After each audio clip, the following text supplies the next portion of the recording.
Hello friends, Archangel with CryptoAngel here. I'd like to go over a quick review of the Certik audit that was onboarded today, and you can go to certek.org/projects/SHIB that you see in the address bar here. Click on view PDF, and this will bring up the actual audit report. So because they didn't make it easy to download, I copied off all 65 images in there and created something that we can walk through together. So with that, we'll go ahead and get started. And I'm not going to go through all of the security vulnerabilities that were taken care of, but I don't want to bore you in that way.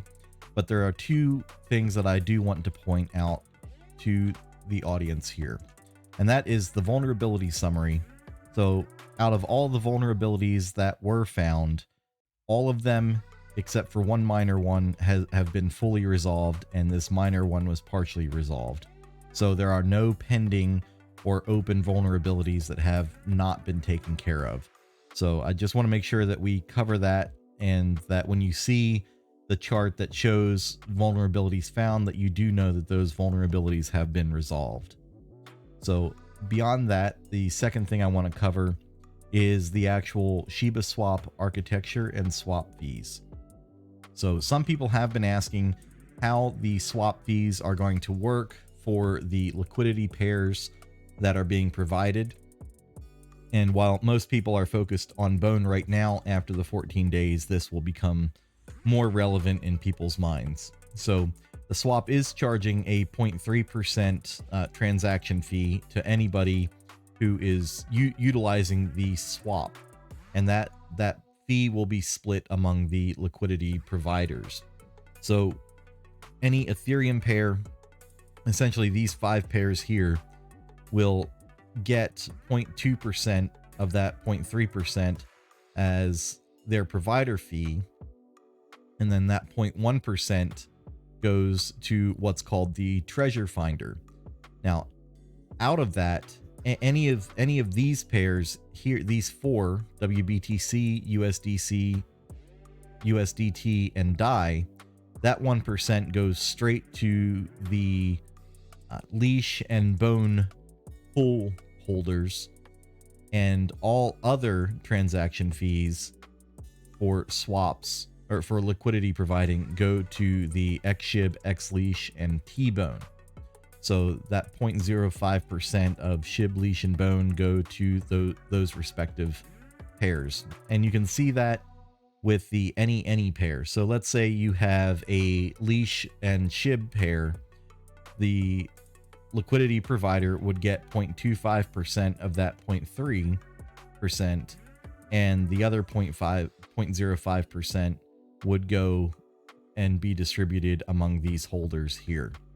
So we'll look at the wolf paper real quick, and you can see that this part of the 0.05% of the swap transaction fees will be converted into leash, and that's all except for these allocated pairs here.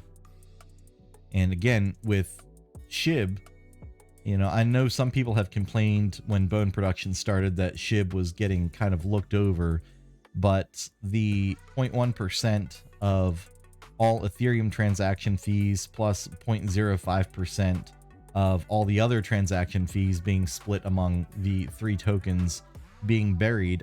I'm not sure if that's actually ever been done before. So this should be fairly lucrative for anybody that is staking as well, and definitely going to be better than your bank account.